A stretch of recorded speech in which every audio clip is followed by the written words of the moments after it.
So this is Wednesday, and Wednesday is my big prep day.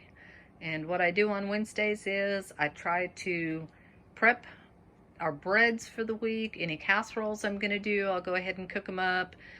Just things to help make it easier on the weekends and to get a bunch of stuff done in one day. And today I got up this morning at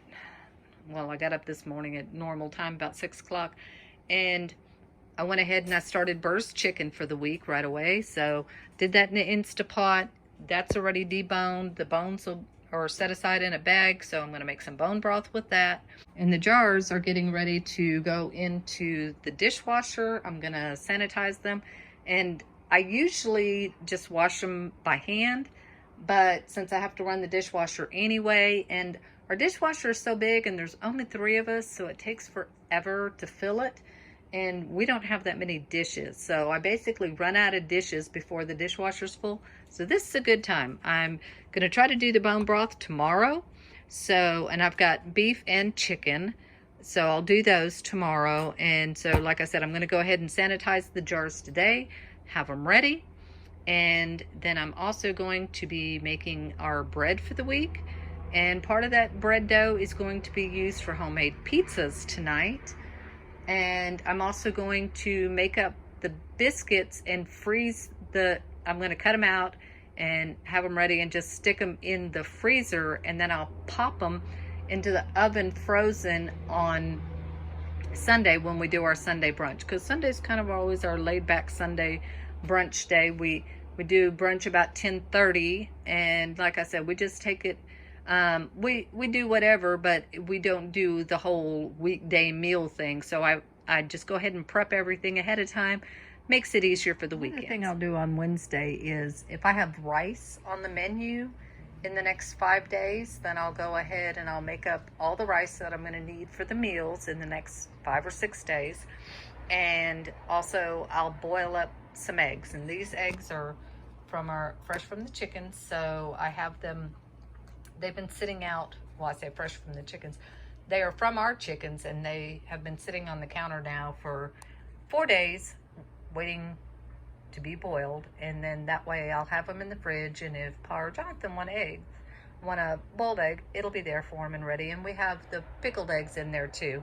But that's just 2 more of the things. Like I said, I try to prep up everything that I need, and I do my menu usually on Sunday evening. I'll try to do the menu up for the week, so then I'll know how much rice I'm gonna need and whatever else. And I'm also, for brunch, I'm going to cook up the turkey sausage and get that ready, and that's gonna go, half of it will go on the pizzas this evening, and the other half will go into the white gravy for brunch on Sunday. We're gonna start out with the biscuits, and I'm making like a butter biscuit, I guess you'd call it.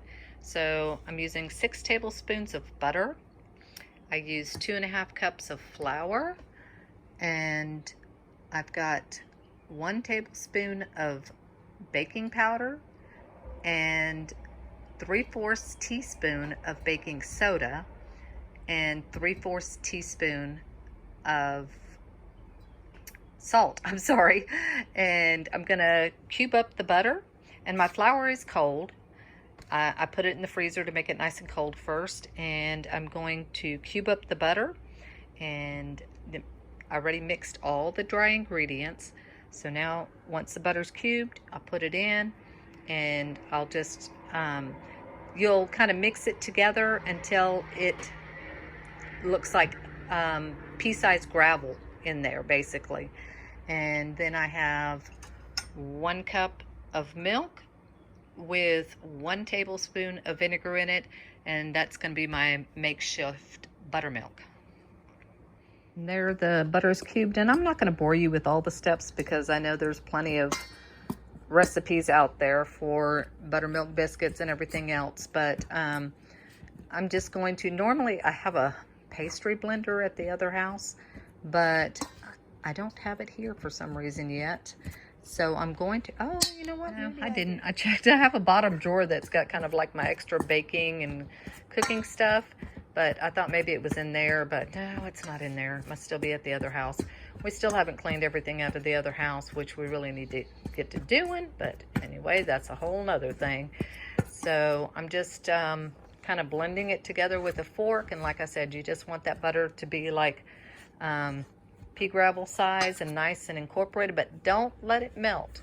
And it's not as important that, you know, for me, because I'm not baking these right now, but if I was going to pop them in the oven right away, then you want to make sure all your stuff is really, really cold. And like I said, that's why I had the flour in the freezer, because I'm used to doing that to make sure everything is nice and cold.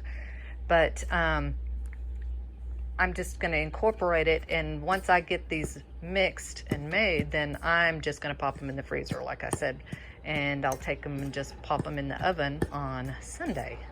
It's kind of like instant biscuits that you buy in the store, except you make them homemade.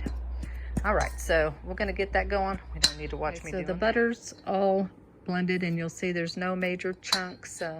Some a little bit bigger, but like I said, it's not rocket science. It doesn't have to be that exact. Just want it incorporated so that when you make your biscuits, you got nice chunks of butter in each biscuit. Now, I've got the cold milk with the vinegar in it, and you'll see it kind of coagulated there, got thick. There you go, homemade buttermilk. And usually I won't use white vinegar. I'll usually go ahead and use apple cider vinegar, just because I like the way it tastes better. But I just grabbed what was closest today because I'm running behind schedule. So you can use either one, whichever suits your fancy. Now we're just going to incorporate it until it's mixed, and then we're going to turn it out onto the floured surface. There you go. It's I literally just mixed it with the fork until it just got too hard to mix with the fork, and then I just put my hand in there. And you don't want to overwork it, because you want everything to stay cold. So we're just going to flatten it out, and you can roll it out if you choose to. I just usually flatten it out with my hands, and then we're going to cut them and set them on a sheet, and then I'm going to pop mine in the freezer.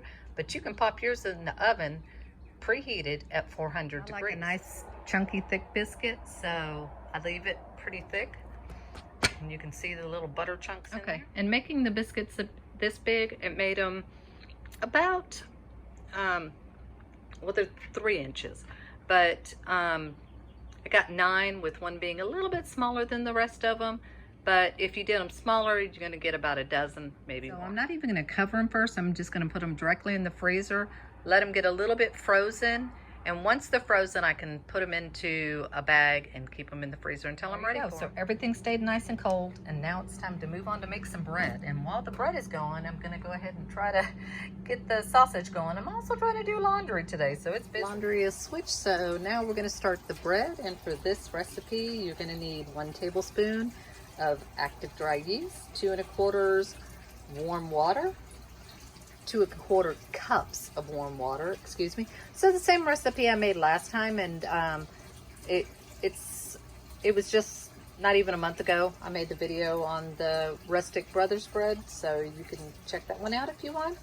1 1/2 tablespoons of salt, 1 tablespoon of sugar, and 67 cups of all-purpose flour, and then some cornmeal for the bottom, and some distilled vinegar for spraying.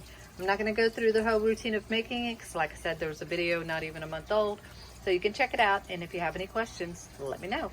I'll show you when we get there.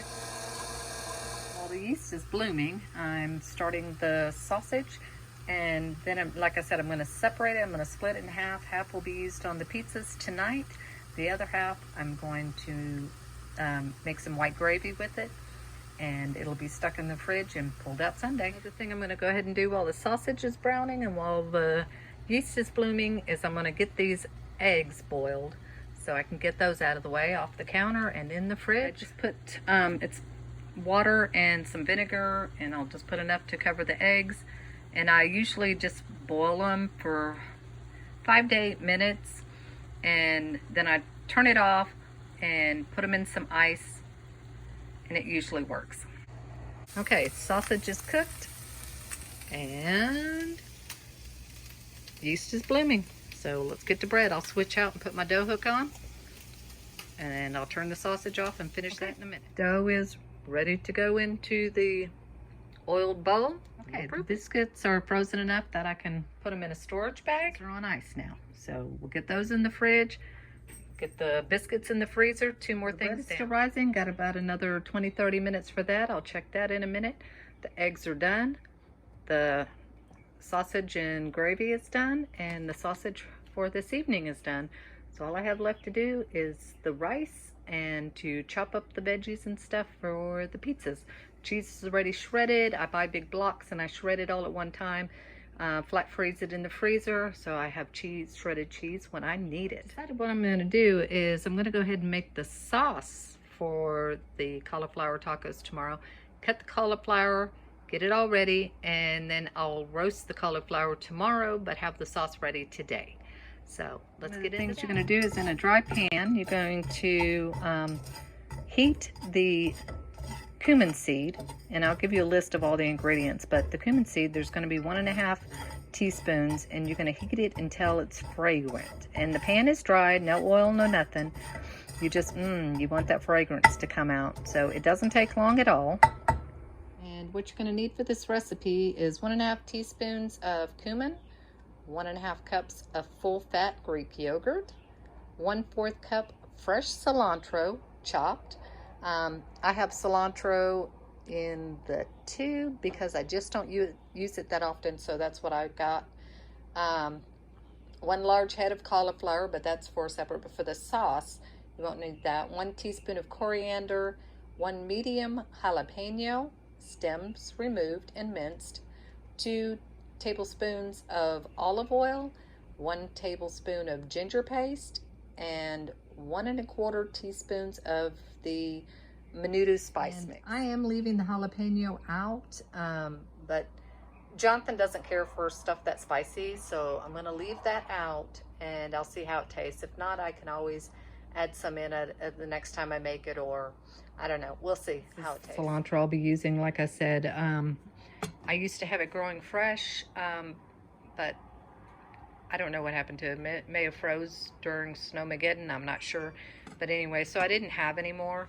So I just bought this because, like I said, I don't use it that much because I'm not a huge fan of cilantro. But sometimes, like when you make a cilantro lime rice, it's just the perfect side. Sometimes just don't like to overdo it with the cilantro. And since I'm using the cilantro puree, I'm not going to use 1/4 cup of it, obviously. I'm going to try like a tablespoon first, and I'll see how that does. Because I can always add more, but I can't take it out. I might even start with less than a tablespoon. So if you're using a puree or something else, you might want to just add a little at a time and see how all the spices except the menudo. And then after you've blended it all together, add in salt and pepper to taste, and that's it. And I did taste it, and it definitely could use the jalapeno. So if you've got someone that likes jalapeno, I would go ahead and add them in.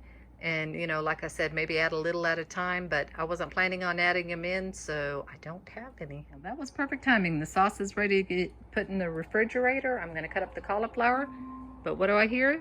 The alarm for the bread. So let me check the bread dough, and we'll move on from there. For the cauliflower, I'm just going to go ahead and cut it into bite-sized pieces and wash it and have it ready for tomorrow to roast. And that won't take long at all.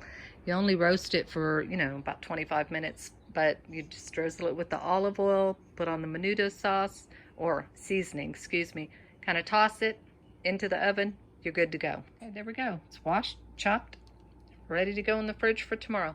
And why am I doing it today? Because tomorrow I'm making bone broth, beef bone broth, and chicken bone broth, and I'm going to try to get it canned up. And I also have some water faucets, outdoor water faucets I need to install.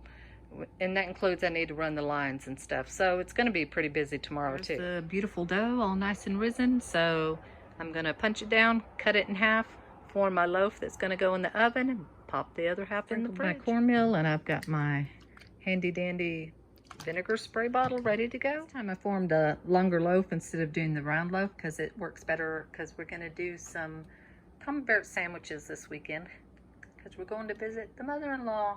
Yay! And don't forget, this goes into a cold oven and 400 degrees. Let me get it up here and start. There we go. Yeah, you do not preheat the oven. Cold oven, 400 degrees. Keep an eye on it. It takes about 35 minutes, 45 minutes. Going to depend on your oven, of course. It's going to get wrapped up into the plastic wrap that I had on top. You could put it in a dish. I just don't have place in my refrigerator for another dish right now because of all the other dishes. So, and I still have to make room for the rice that is still not made. Don't wrap it too tight because even when it's in the refrigerator, it's going to continue to rise and it'll be perfect to use for the pizza dough tonight. Bread is done. How easy is that? There you go. There's the homemade pizza.